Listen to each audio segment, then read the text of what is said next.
Hey guys, Carly Larson here with the Yes Lifestyle. Today I want to talk with you about performing a full plank.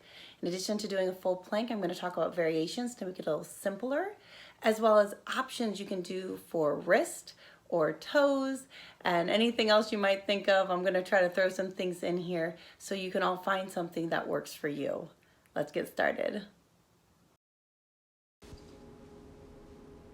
In this first image, we see a traditional plank that is performed on your forearms.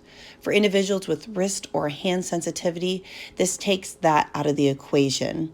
Make sure you're bracing through your core and having a nice flat back with energy from the tip of your head to the tip of your toes as you hold this. Variation 2 is a full plank, but also with an adaptation for your wrist. By putting your hands on a set of free weights or something like that, it allows your wrist to be perfectly straight at the joint, so there's no bending or pressure at the heel of your hand. This variation, like the first, is on the forearms. However, I've elevated my torso by placing my forearms up on a box. This makes it a little bit simpler to hold. I'm using my kids' toy blocks here, and you can find whatever you have around your house and adjust the height accordingly. In this variation, you see that I've now moved down to my feet. I've placed a foam roller under my ankles by the bottom of my shins. This brings my feet up off the ground. For an individual who may have some toe issues, maybe a broken toe or something going on with their feet, this can be really helpful. With this adaptation, not only does it work for issues with the feet, but it makes the plank a little bit easier to hold as well. Make sure when you bend your knees that the pressure isn't on the kneecaps, but actually above the knee at the bottom of the thigh, and that you're keeping your hips nice and flat. Finally, we come to a traditional plank.